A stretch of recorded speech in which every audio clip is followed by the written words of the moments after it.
할렐루야. 하나님의 기뻐하심으로 또 수예배로 영광 올리는 여러분의 마음속에 주님의 크신 사랑 십자가의 은혜가 함께 하시기를 축복합니다. 아멘. 말씀의 제목 같이 나눕니다. 여름과일 한 광주리. 여름과일 한 광주리. 아멘. 계속해서 이제 아모스서 이제 8장을 살펴봅니다. 이제 9장까지 아모스서의 전체적인 이제 말씀의 맥락의 마무리를 짓게 되는데, 오늘 이제 아모스 선지자가 보았던 하나님께서 보여주신 네 번째 그 환상에 관한, 그 재앙에 관한 말씀을 오늘 우리가 말씀을 통하여 함께 살펴보고자 합니다. 흔히 우리 이제 하는 말에 이제 제철 과일을 제때 먹어야 건강하다라는 말을 하기도 합니다. 근데 요즘 보면은 시대가 참 좋아진 것 같아요. 제철이 없더라고요. 봄, 여름, 가을, 겨울 할 것 없이 원하는 것을 언제든지 이 하우스 재배를 통해서 다 얻어낼 수 있는 시대가 되었고, 또 모든 또 전 세계 국제가 한 영역 안에 있다 보니까 뭐 열대 과일도 마음만 먹으면 뭐 언제든지 또 사다 먹을 수 있는 이런 시대로 많이 바뀌어져 있습니다. 그런데 오늘 우리의 삶 속에서 한 가지 기억해야 될 것은, 모든 삶 속에서 주님께서 왜 오늘 이 과일에다가 빗대어서 오늘 이스라엘 백성들의 멸망을 말씀하셨을까? 그냥 여름 과일 한 광주리 그러면, 야, 여러분 그냥 허리띠 풀어놓고 그냥 과일 먹으면서 시원한 데 앉아 있을 것 같은 느낌인데, 이 의미를 왜 아모스 선지자에게 하나님께서 보여주셨을까? 이것을 잘 살피면서 우리 또한 믿음의 중심을 주님께 향하시고 바른 신앙으로 승리하는 은혜가 있기를 바랍니다. 아멘. 하나님께서 남유다의 선지자였던 아모스를 통하여 북이스라엘의 멸망을 지금 예언케 하신 이야기가 아모스서 전체의 이야기입니다.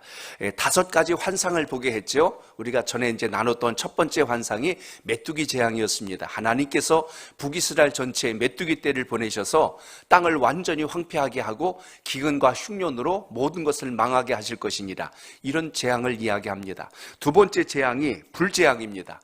불로 모든 걸 태워버리고 완전히 소멸시켜 버리실 것이다 라고 하는 두 번째 불재앙을 아모스 선지자가 전했고요.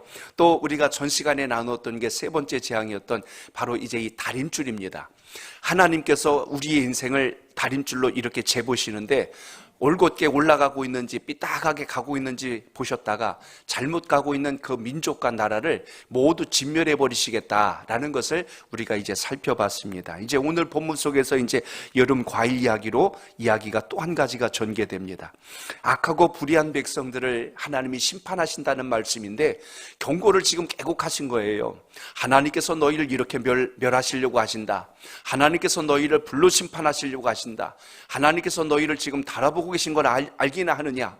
그리고 하나님께서 너희들을 지금 여름 과일처럼 취급하시려고 한단다 하고 지금 이렇게 계속하여 강도 높은 하나님의 재앙을 말씀하고 있다는 이야기입니다. 그렇다면 여름 광주리 딱 떠올리면 아까도 말씀드린 것처럼 과일 보면서 얼마나 사람이 기분이 좋고 상쾌하지 않습니까? 그런데 오늘 문제는, 오늘 여기서 이야기했던 이 여름 과일이 축복의 말씀이 결코 아니라는 것을 우리가 염두에 두면서 이것을 보셔야 됩니다. 왜 그럴까요? 뭐 요즘도 그런지는 모르겠어요. 가끔 가다 보면 이게 과일 가게에서 이렇게 살 때가 있어요. 딸기라든지 아니면 뭐 이렇게 좀 싸서 이렇게 싸놓는 랩으로 포장한 거 보면 싱싱하고 맛있게 생겨갖고 딱 갖다가 이제 포장을 뜯어서 딱 윗줄을 걷으면은 바로 본색이 드러나잖아요. 둘째 줄부터는 막 모양도 이상하고 색깔도 푸릇하고 맛도 그렇게 썩 좋지 않은 걸 밑에다 깔아보고 위에만 좋은 거 올려놓고, 그러니까 굉장히 배신감을 느끼지 않습니까? 마치 그런 것을 연상케 하는 게 오늘 본문의 뉘앙스가 그 속에 담겨 있다는 거예요. 특히 여름 과일은요, 며칠 못 가서 금방 상하고 이렇게 먹지 못하게 되는 경우들을 봅니다. 얼마 전에 딸이 저 바나나인가 뭘 좀 사다 놔서 아껴 먹는다고 오다 가다 이렇게 쳐다만 봤어요. 그래서 어느 날 아무래도 먹어야 되겠다 싶어서 가져왔는데, 껍질은 노란데 째기니까 속에가 완전히 다 다 그런 거에서 잘라내다 보니까 꼭지만 남더라고요. 그래서 이거 한 조각 먹으려고 이걸 이렇게 잔뜩 사다 놨나? 그러니까 있을 때 제때 먹어야지. 우리 옛말에 그러잖아요. 아끼다 못된대요. 똥대 부리더라고. 그거 다 먹었으면 될 걸 괜히 남겨놨다가 그런 일 생기고요. 가끔 여러분 그러잖아요. 마트에서 1+1 해가지고 사다 놔가지고 나중엔 두고두고 더 먹을 줄 알고 싸게 샀다고 좋아했는데 나중에 보니까 유통기간 다 지나가지고 결국 버리게 되는 경우들도 있고, 떡을 어디서 받았는데 아껴 먹겠다고 냉동실에다 넣어놨는데 이것저것 쌓다 보니까 저 구석에 들어가 있는 걸 모르고 나중에 꺼내보니까 피쩍 말라가지고 이걸 쪄서 먹어 어떻게 먹어. 근데 맛이 다 가버렸잖아요. 그러니까 뭐든지 여러분 신선한 게 있을 때는 그 자리에서 빨리 끝내는 게 낫지 아끼다 진짜 못 된다니까요. 오늘 지금 북이스라엘의 모습이 이렇다는 이야기입니다. 북이스라엘 모습이 겉보기는 굉장히 좋아 보였는데 실제는 그렇지가 않다는 거예요.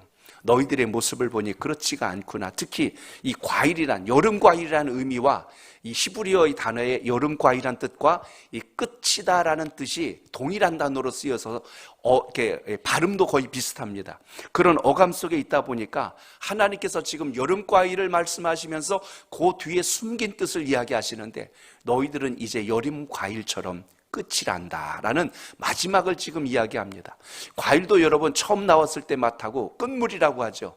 포도도 마지막 끝물 때 먹는 건 왜 이렇게 좀 뜰뜨름하고 맛도 없는지 모르겠어요. 처음 게 맛있고 중간에 가장 절정기를 지나면 과일이 맛을 상실해 버리듯이 이스라엘의 지금 모습이 그와 같다는 것을 이야기합니다. 그렇기 때문에 하나님께서 이 환상을 통하여 이스라엘 가운데 일부를 남겨두시겠다는 게 아니라 모두 다 없애고 제하고 멸망케 하시겠다는 의미를 오늘 이 8장에서 소개하는 내용을 우리가 이제 보게 됩니다. 자, 오늘 본문을 좀 먼저 읽고 들어갑니다. 1절에서 2절까지 같이 봅니다. 시작. 주 여호와께서 내게 이와 같이 보이셨느니라. 보라, 여름과의 한 광주리이니라. 그가 말씀하시되 아모스야 내가 무엇을 보느냐. 내가 이르되 여름과일 한 광주리이니라 하며 여호와께서 내게 이르시되 내 백성 이스라엘의 끝이 이르렀은즉 내가 다시는 그를 용서하지 아니하리니. 아멘. 모든 것에 때가 있다는 것을 우리가 기억할 수 있길 바랍니다. 그러니까 파종해야 될 때가 있고요, 추수할 때가 있는데 시기를 못 맞추면 파종도 엉망이 될 뿐만 아니라 자랄 때 제때 못 자라고 거두야 할 때 제때 못 거두는 엇박자가 나버리면 완전히 그의 농사 망쳐버립니다. 그래서 심어야 할 때가 있으면 거둬야 할 때가 있는 것처럼 모든 우리 인생도 시기가 있다는 겁니다. 배워야 할 때가 있다면 그걸 사용해야 할 때가 있고 또 그것에 대한 결과를 얻어내야 할 때가 있는 것처럼 우리 신앙과 믿음도 마찬가지입니다. 하나님께서 은혜와 복을 부어주셨다면 그걸 받고 누릴 줄 아는 지혜가 있어야 하는데 그것에 대한 귀함과 소중함을 모르고 있다가 나중에 가서 가슴을 치고 후회하는 안타까운 일을 만날 수가 있다는 이야기입니다. 그렇기 때문에 오늘 여름 과일이라고 하는 것 속에서 우리가 알 수 있는 한 장면은 부패입니다. 상하고 또한 먹지 못할 과일로 변질돼 버리는 바로 그 상황을 이야기하는 장면을 여기서 보게 됩니다. 좀 전에 서두에 말씀드린 대로 여름 과일, 여름 실과에 대한 그 히브리 원문에 보면 카이츠라는 말을 쓰는데요, 이게 끝이란 단어의 카이츠와 아주 유사한 발음을 나타내기 때문에 여름 과일을 이야기하지만 하나님은 지금 끝을 이야기하시는 이런 뉘앙스를 가지고 오늘 이 말씀이 전개되고 있다는 것을 주목합니다. 어디 미용실을 지나가다 보니까요, 미용실 이름을 이렇게 줬어요. 보통 이제 신앙하시는 분들은 뭐 에스더 미용실 뭐 이렇게도 많이 짓기도 하는데 어디를 갔더니 이름을 이렇게 줘요. 볶아 이렇게 써놨어요. 그럼 벌써 딱 느낌이 오잖아요. 아, 저기 머리 볶는다는 데구나 하고 느낌이 오잖아요. 또 다른 데는 이렇게 썼어요. 뽀글뽀글이라고 줘놨어요. 또 한 군데 재밌는 건요, 헤어지지 마 이렇게 돼 있더라고. 이 말 재밌지 않아요? 무슨 말인지 전달이 안 돼. 헤어지지 마.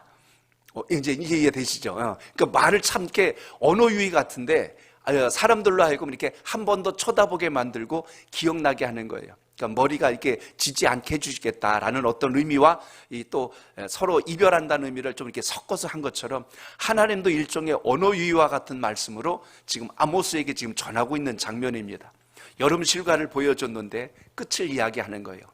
그 과일의 끝물과 같이 너희들의 마지막이 이와 같으니라 하고 지금 이렇게 이야기하시는 하나님의 말씀을 우리가 여기서 주목하게 됩니다. 그러므로 하나님이 귀한 것을 주셨을 때 그 가치를 모르면 그게 마치 음식이 상하는 것과 같이 음식을 그대로 방치함으로 나중에 그게 부패되어서 곰팡이가 피고 냄새가 나고 먹지 못한 음식이 되는 것처럼 하나님은 극상품 포도나무와 같이 하나님의 백성들을 보호하고 인도해 주셨건만 그들이 처음에는 여호와여 하나님이여 하고 표면적으로는 그렇게 싱싱하고 멋져 보였는데 그 속마음을 보니까 우상을 숭배하고 불순종하고 하나님이 기뻐하지 않는 일만 골라서 하니까 속으로 썩어가고 골마버린 거예요. 그러니까 하나님께서 어떻게 하셔요? 너희들은 이제 끝이다 하고 모두 멸해버리시겠다는 말씀으로 오늘 말씀이 전개되는 것을 보게 됩니다. 하나님께서 경고를 보내지 않으시고 아예 끝이라는 신호를 보내신 거예요. 너희들 자꾸 그러면 혼난다 이게 아니라 너희들은 이제 더 이상 기회가 없다라는 것으로 오늘 이 여름 과일 광주리의 비유가 지금 전달되고 있다는 겁니다. 그나마 그 전까지는 재보시는 거예요. 기다리셨다는 이야기입니다. 그 말씀은 기회를 주고 계신 건데 여름 광주리부터는 기회가 없다는 거예요. 너희들이 이제부터 잘할게요. 이제는 늦었어. 이 단계까지 지금 왔다는 것을 오늘 아모스를 통하여 전하고 있다는 이야기입니다. 그럼 도대체 하나님께서 말씀하신 그 끝이라는 의미가 뭘까요? 오늘 3절이 바로 이들의 실상을 이야기한 말씀입니다. 자, 3절 보세요. 시작. 그날의 궁전의 노래가 애곡으로 변할 것이며 곳곳에 시체가 많아서 사람이 잠잠히 그 시체들을 내어버리리라. 주 여호와의 말씀이니라. 아멘. 이스라엘 왕궁의 흥겨운 노래가 바뀌어서 장송곡, 사람이 죽어서 애통할 때 부르는 노래로 변해버릴 것이다. 왜냐하면 그 성읍 안에 있는 자들이 처음에는 즐기며 기뻐하며 그리고 춤을 추고 했을지 몰라도 이제 이웃하고 있는 나라들이 쳐들어와서 모두 죽여버리고 다 시체로 바뀌어버리니까 이제는 그 흥겨웠던 노래가 다 장송곡으로 바뀔 것이다. 그리고 이야기합니다. 사람들이 얼마나 많이 죽었는지 일일이 장사를 지낼 수 없는 상황까지 온대요. 거기 말씀의 의미는 또 그렇습니다. 사람들이 애곡하지 못하고 잠잠히 시체를 처리하는 상황까지 온대요. 슬피 우는 자가 있다면 똑같이 죽여버리겠다 그러니까 울지도 못하고 시체를 조용히 처리하고 있는 이 장면을 본다면 당시 이스라엘 백성들의 지금 상황이 얼마나 심각해질 것인가를 하나님이 보여주신 단적인 예가 이 3절 안에 다 들어있습니다. 너희들이 궁전 안에서 불렀던 노래가 애곡하는 노래로 바뀔 것이고 곳곳에 시체가 많고 쌓여서 사람들이 입을 열지도 못하고 울지도 못하고 시체만 밖에다 내다버리는 일이 일어날 것이니라. 얼마나 여러분 두렵고 무서운 말씀입니까? 하나님이 기회 주신다는 말씀이 아니에요. 이게 끝이라는 이야기입니다. 너희들은 이렇게 될 것이니라. 그러므로 하나님의 백성이 하나님을 떠나면 얼마나 무섭고 하나님께서 냉정하게 그의 책임을 물으시는가를 오늘 본문을 통해서 우리가 볼 수 있어야 합니다. 그러므로 하나님의 백성은 우리가 겉으로 분별될 것이 아니라 우리 하나님께서는 내면을 보고 계신다는 걸 기억하시고 그 믿음에 대한 의미가 다시 한 번 더 회복되는 역사가 있기를 바랍니다. 아멘. 예배를 드린다고 해서 다 하나님의 자녀가 아니라는 거예요. 표면적으로 겉으로 보면 다 예배 드리는 것 같고 신앙생활 하는 거 보면 다 예수 잘 믿는 것 같은데 주님은 그 겉의 모습이 아니라 내면과 속을 바라보시고 그것이 상해였는지 부패되었는지 썩었는지를 보신다는 이야기입니다. 마음과 뜻과 정성을 다한 예배가 아닌 예배는 하나님이 그래서 받으시지를 못한다는 이야기죠. 너희들의 그 가증한 예배를 내가 받지 않겠다. 결국 여러분 하나님에서 안에서 우리가 자녀가 되고 복을 누린다는 의미는 우리의 내면과 우리의 삶 전체가 주님께 속한 자로 살아갈 수 있는 믿음의 결단이 있기를 바랍니다. 아멘. 오늘 새벽 예배 시간에 예수님께서 십자가에서 하셨던 말씀 중에 세 번째 말씀을 나누었어요. 아래에서 바라보고 계신 마리아를 향해서 오늘 마리아를 향해서 뭐라고 예수님이 그러셨습니까? 여자여 보소서 아들입니다 하고 요한을 소개하는 장면을 보게 됩니다. 요한에게 이야기합니다. 내 어머니니라 하고 이렇게 돌보도록 하는 모습을 보는데 저는 여기서 중요한 대목을 본 거예요. 그게 무엇이냐면 가족이 뭘까? 가족이 뭘까라는 것을 보았습니다. 가정에서 밥만 같이 먹는다고 가족이 아니라 가족도 마음과 생각과 뜻이 같아야 가족이 화목을 이루고 선을 만들어내죠. 생각이 다르고 마음이 다르고 모든 게 다르면요 한 집에 살아도 이건 원수가 따로 없는 거예요. 행복하지가 않죠. 교회 공동체는 안 그럴까요? 교회도 식구입니다. 하나님의 말씀을 같이 먹고 나누는 믿음의 가족들인데 하나님의 말씀을 같이 받고 나누면서도 서로 마음이 같지 않고 뜻이 같지 않고 생각이 같지 않으면 그건 동일한 공동체가 될 수가 없다는 것입니다. 그렇기 때문에 성경 말씀을 통하여 예수님이 가족을 새롭게 정의한 것을 우리가 한번 떠올려 볼 수 있어야 합니다. 여러분 마태복음 12장 47절로 50절을 한번 보세요. 거기 이런 말씀이 나옵니다. 시작. 한 사람이 예수께 여짜오되 보소서 당신의 어머니와 동생들이 당신께 말하려고 밖에서 있나이다 하니 말하던 사람에게 대답하여 이르시되 누가 내 어머니이며 내 동생들이냐 하시고 손을 내밀어 제자들을 가리켜 이르시되 나의 어머니와 나의 동생들을 보라. 누구든지 하늘에 계신 내 아버지의 뜻대로 하는 자가 내 형제요 자매요 어머니이니라 하시더라. 아멘. 믿음 안에서 한 마음과 한 뜻으로 연합을 이루지 않으면 하나의 동질된 가족 개념에서 이미 벗어나 있다는 것을 주님의 말씀을 통하여 보게 됩니다. 오늘도 여러분 예배를 드리면서 우리가 주님 안에서 손님처럼 왔다 갔다 하는 신앙이 아니라 주님께서 우리를 자녀 삼아주시고 천국 백성 삼아주셨다면 교회 공동체 안에서도 소속감을 가지고 주님 안에서 믿음의 사명감을 갖고 주어진 본분을 잘 감당하는 하나님의 사람 되시길 축복합니다. 아멘. 오늘 이스라엘 백성들이 형식적으로 하나님을 섬기고 있었기 때문에 하나님께서는 오늘 그들을 향하여서 진노의 칼을 뽑으셨다는 것을 오늘 말씀에서 보게 됩니다. 여러분, 하나님 백성들의 특징이 뭘까요? 그 중에 가장 첫째가 있다면 하나님이 원하신 게 바로 이겁니다. 하나님 말씀에 대해서 절대적인 순종이 있어야 되는데 이스라엘 백성들이 그걸 못한 거예요. 약속의 땅을 인도해 주신 이유가 무엇입니까? 나 여호와만 섬기고 내 말을 청종하고 그 뜻을 따르면 천대까지 복을 부으시겠다는 게 하나님의 약속인데 이스라엘 백성들이 그 약속을 신뢰하지를 못하는 겁니다. 금방 잊어버려요. 그리고 세상의 보기 좋은 것들을 따라가고 그 마음속의 우상과 하나님이 기뻐하지 않는 가증한 것들을 담으려고 하니까 하나님께서 어떻게 하십니까? 깨끗하지 않은 그릇은 결코 주님께서 복을 담으실 수도 없을 뿐만 아니라 곁에 둘 수도 없는 거죠. 그래서 그들을 내치는 것을 보게 됩니다. 우리는 그런 생각을 하게 돼요. 교회 몇 년 다녔냐, 이걸 굉장히 또 어떤 때는 중요시 여기려고 합니다. 직책이 무엇이냐, 어떤 체험을 했느냐. 근데 주님께서는 계속 우리에게 말씀하십니다. 주님의 말씀에, 나의 말에 너희들이 청종하고 순종하였느냐. 순종도 하지 않으면서 교회 100년 1000년 다니면 뭐 하겠어요. 하나님 말씀대로 신앙하지도 않으면서 직분을 받은들 그게 무슨 의미가 있으며, 하나님께서 베푸시는 약속의 말씀대로 순종치도 않으면서 내가 무슨 은사를 받았느니 그걸 자랑한들 그게 무슨 의미가 있을까요? 오늘 하나님께서 지금 북이스라엘을 심판하신 이유가 여기에 있다는 것입니다.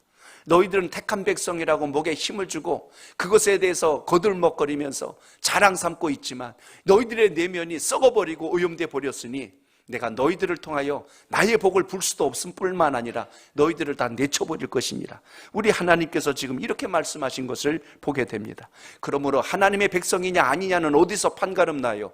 주님의 말씀에 따라 순종하고 가느냐, 아니면 내 생각 고집하면서 신앙의 연수나 자랑하고 신앙의 어떤 직분만 자랑하고 자기의 다른 것들을 자랑하는 것으로 그걸 마치 신앙의 어떤 권세인 것 양 이야기한다면 그 사람이 바리새인이고 그 사람이 서기관이 됩니다. 그러므로 철저하게 하나님을 신뢰하며 믿음의 자리에 서는 결단이 우리의 믿음 속에 있기를 바랍니다. 아멘. 하나님의 은혜와 도우심이 없이는 제가 한순간도 살 수 없습니다.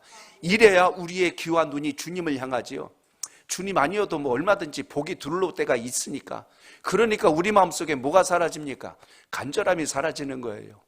하나님 앞에 정말 간절함이 사라지는 순간이 얼마나 큰 위기인지를 잘 모른다는 이야기입니다.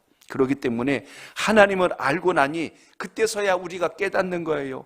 아, 내 것은 사라져버리고 주님의 뜻대로 사는 게 이렇게 기쁘고 좋은 일이었는데 내가 그걸 몰랐구나. 이걸 발견하면서부터 뭘 알게 될까요?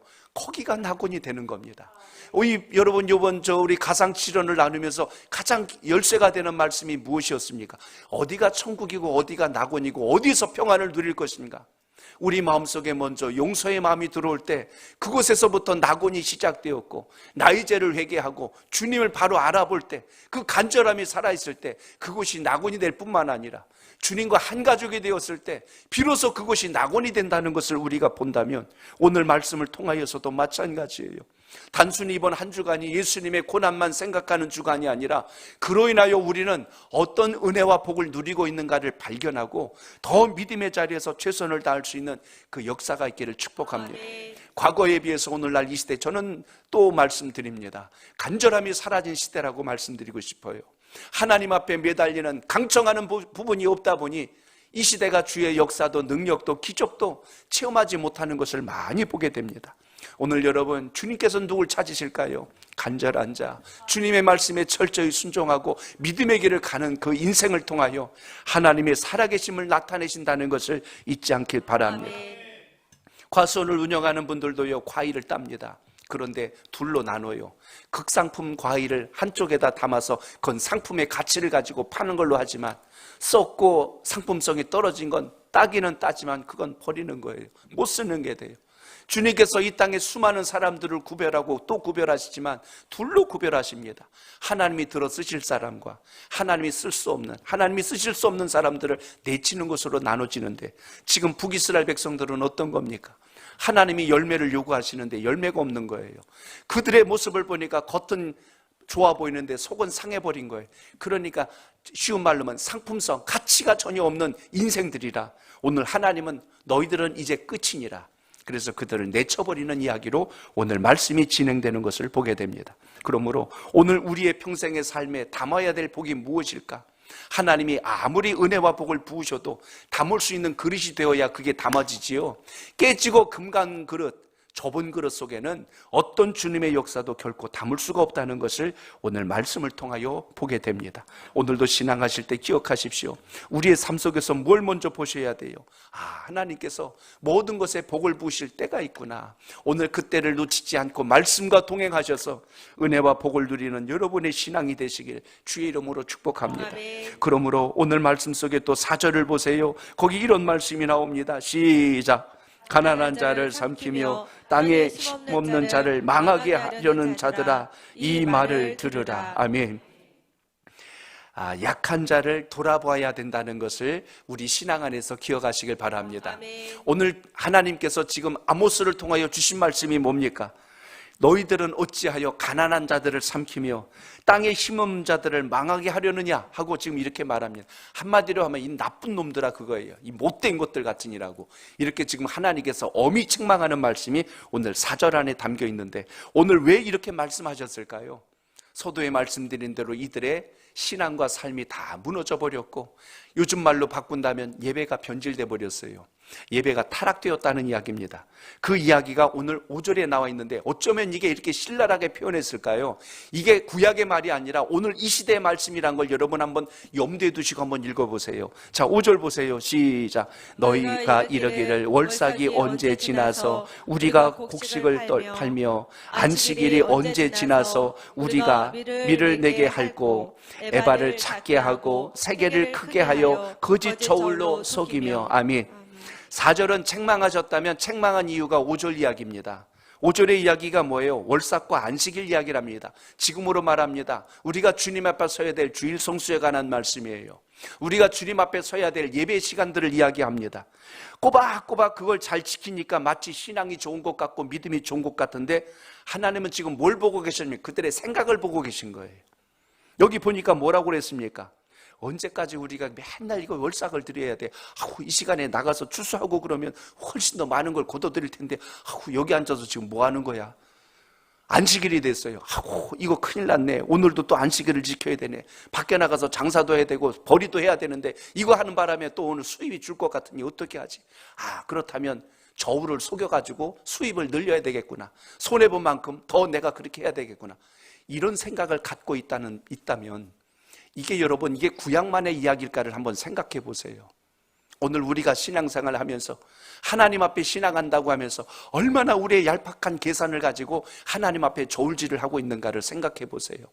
속이려고 하고 지금 하는 것을 아까워하고 원통해하고 그것에 대해서 서운해하고 하나님 앞에 바르지 못하고 정직하지 못한 우리의 모든 생각을 하나님이 보고 계시면서 오늘 너희들의 겉은 나를 향한 것 같지만 너희들의 속은 전혀 그렇지 않구나. 그들의 생각이 다른 겁니다. 주님의 날과 절기를 지키는 것에 대해서 이렇게 생각하는 거예요.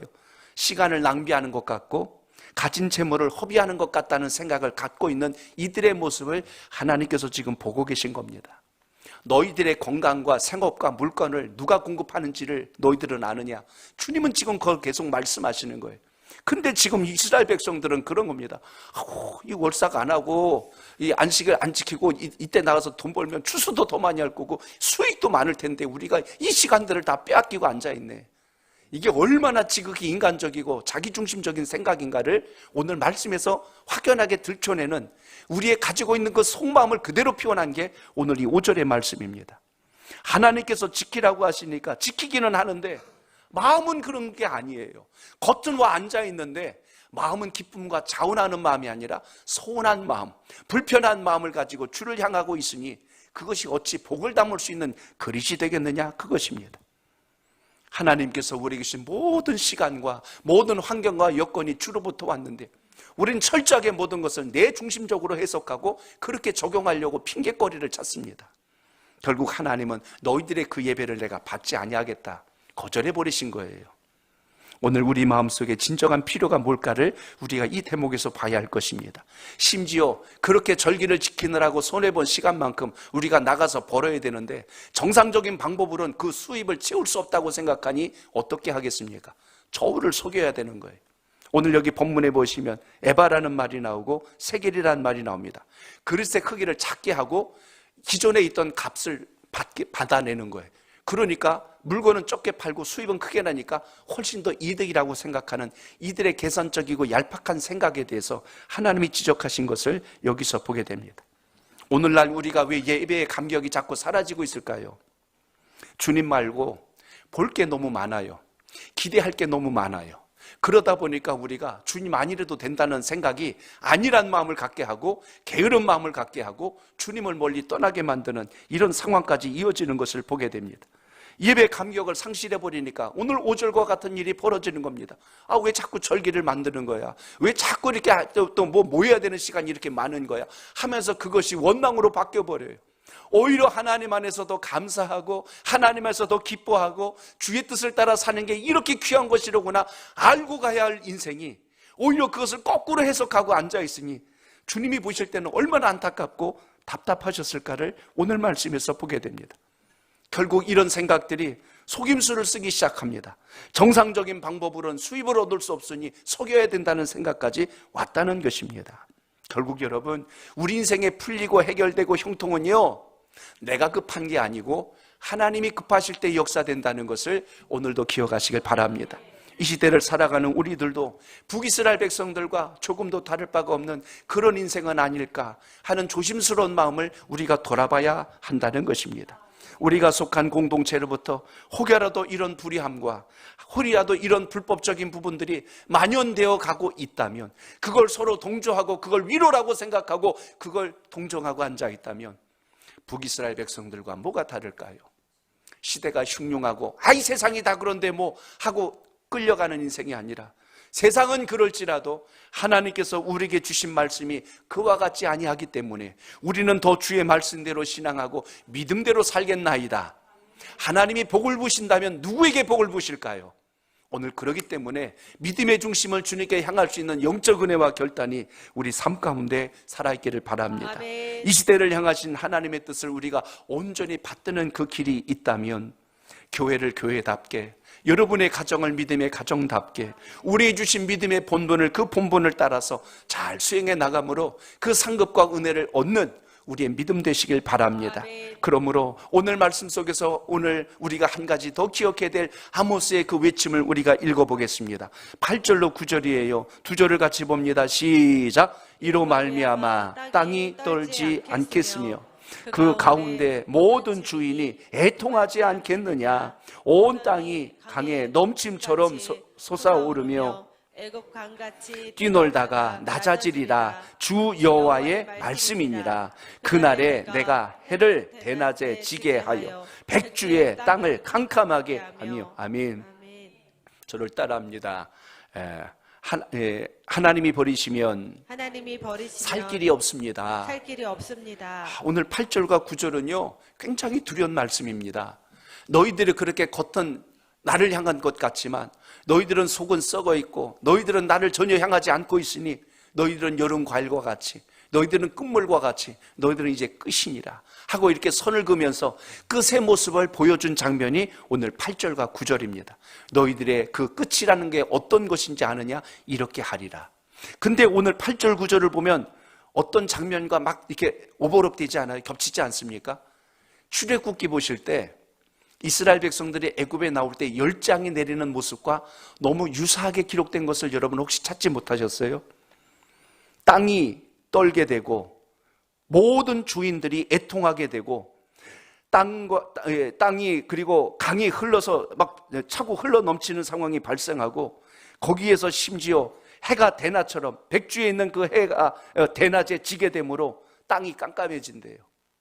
거기 보면 어떤 재앙이 나옵니까? 나일 하수가 피로 바뀌는 것, 이 개구리 할 것 없이 또 몸에 또 질병을 앓게 하고 짐승들도 전염병으로 죽게 만들고 심지어 나중에는 이제 뭐 메뚜기 때도 왔을 뿐만 아니라 우박의 재앙도 내리게 되고 장자가 쳐서 죽임을 당하는 그때 하늘이 새까매져서 흑암으로 뒤덮이는 이런 암울한 재앙을 하나님이 애굽에 보여주신 것을 우리는 기억합니다. 오늘 이런 모든 재앙과 마찬가지로 너희들이 택한 백성이라 할지라도 나의 뜻을 청종하지 않고 믿음의 그 길을 온전하게 따라오지 아니함으로 인하여 내가 너희에게 내릴 재앙은 이거밖에 없느니라. 오늘 그래서 그 재앙이 지금 이스라엘 땅에 선포되었고 결국 이것은 어떻게 일어났습니까?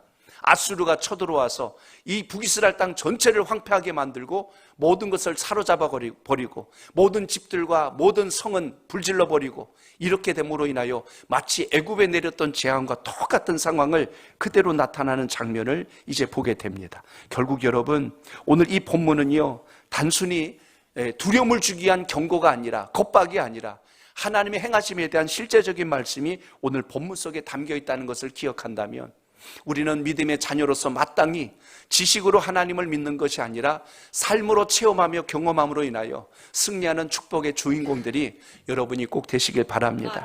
지식의 신앙의 한계가 무엇인가를 오늘 여기서 보여준 겁니다. 결국 악이라고 할 때 그 악은 작은 모양이라 할지라도 결코 따라서는 안 된다라는 하나님의 준엄하신 그 말씀을 생각하고 오늘도 선한 길이 무엇인지 하나님이 기뻐하시는 일이 무엇인지를 찾고 그것을 향하여 나갈 수 있는 믿음의 결단이 우리의 신앙과 삶 속에 있기를 축복합니다. 아멘. 결국 오늘 이 8장은 네 번째 재앙에 대한 환상을 통하여서 이제 택한 백성들에겐 더 이상 하나님이 기회를 주시지 않는다는 아주 두렵고 떨리는 말씀으로 선포하셨다는 이야기입니다. 오늘도 우리 신앙과 삶 속에서 하나님이 기뻐하심을 찾아 믿음의 바른 길을 잘 감당함으로 승리하는 여러분의 신앙이 되시길 축복합니다. 아멘. 말씀을 준비하다가 어느 경상도에 있던 한 장로님에 대한 간증 이야기를 좀 소개할까 합니다.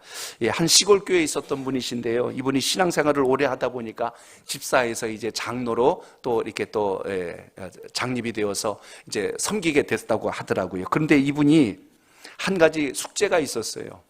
다른 건 다 이제 믿음대로 바뀌어 나갔는데 담배를 못 끊는 거예요. 이게 계속 그게 그 마음속에서 지워지지 않고 끊어보려고 해도 안 끊어지고 또 그래. 물론 담배 폈다고 지옥 가거나 그렇지는 물론 않습니다. 그런데 장로로서의 건덕이 안 되잖아요. 그래서 이것만은 좀 끊어야 되겠다고 그렇게 노력을 했는데도 잘 되지가 않는 겁니다. 그러니까 또 사람들 보는 눈이 있으니까 아무도 보지 않는 데 가서 그걸 이제 하려고 찾은 곳이 어디냐면 화장실이에요. 화장실은 아무도 없잖아요. 그리고 이게 오래전 이야기니까 지금처럼 이렇게 집안에 있는 화장실이 아니고 옛날 그 시골 마을 생각해 보세요. 그리고 또 우리 흔히 하는 그 푸세식 아닙니까? 푸세식의 특징을 여러분 잘 아실 거예요. 거기 구데기도 있고 냄새도 나고 그러니까 정기적으로 어떻게 하냐면 그거 없애려고 거기다가 석유도 뿌리고 휘발유도 뿌리고 막 그렇게 했었을 때입니다. 근데요 공교롭게 그런 일이 생겨버린 거예요. 그 화장실에 가서 담배를 피고 오늘이 마지막이라고 버리려고 그랬는데 그 장로님 부인 되신 분이 어떻게 했냐면 그 화장실에서 냄새나고 구데기 죽인다고 거기다가 거기 휘발유를 뿌려놓은 거예요. 근데 그걸 모르고 거기 들어가서 피고 오늘이 마지막이다. 그래서 그걸 탁 버렸는데 뭔 일이 생겼을까요? 큰일이 나버렸어. 그냥 불이 뻥 하면서 그 불이 일어나가지고 이거 꾸민 얘기 아니에요. 제 그대로 지금 전하는 겁니다. 불이 일어나 버려갖고 그냥 다 타버린 거예요. 밑에가 다 불이 나가지고 병원에 실려서 입원을 갔으니 교회 소식이 다 가지고 입원했으니 목사님이 신방을 가셨잖아요. 신방을 갔는데 이상한 포즈로 누워있는 거예요. 장로님이 이렇게 갖고 아니 이게 무슨 일인가 하고 있는데 장로님이 그냥 기도를 하실 때 울면서 그 기도를 제가 그대로 적어왔어요. 이렇게 나와요. 하나님 잘못했습니다. 용서해 주이소. 확 끊어버릴 겁니다. 아이고 아파라. 확 끊어버릴 겁니다. 아이고 아파라. 한 번만 용서해 주이소. 그 얘기만 하더래. 목사님은 이게 뭔 얘기인지는 모르겠는데 자꾸 이제 그렇게 기도하고 그렇게 이제 하고 나서 그 이후로부터 2번 다시는 입에 대지 않았대요. 그렇게 해서 끊었대요. 제가 뭘 봤냐면 고난이 심하니까 안 될 것 같은 것도 되더라는 거예요. 아, 그렇구나. 그걸 봤어요. 제가 뭘 보냐면 은혜를 계속 누리잖아요. 그럼 그게 은혜인 줄 몰라요. 평안함이 지속되면 평안인 줄 모릅니다. 그런데 그게 은혜요 평안이란 걸 언제 알게 되냐면 고난을 겪는 순간 알게 돼요. 고난을 겪는 순간 야, 그동안 내가 너무 좋은 환경 속에 있었구나. 그걸 알게 됩니다. 음식도 그러잖아요. 매일 맛있는 거 먹으면 맛있는 줄 몰라요. 제가 우리 종훈이가 가끔 그래요. 넌 참 좋겠다.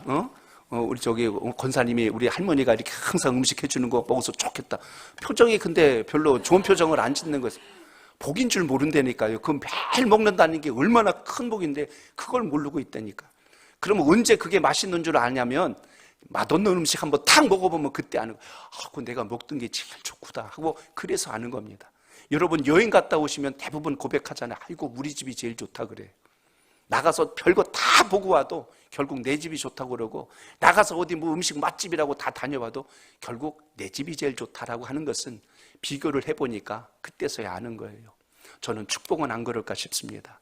그래서 여러분 하나님께 은혜 받고 하나님께 은혜를 누리고 있을 때 이 가치를 알 수 있는 믿음의 역사가 여러분 삶 속에 있기를 바랍니다. 아멘. 그러므로 실패한 사람이 누굴까요?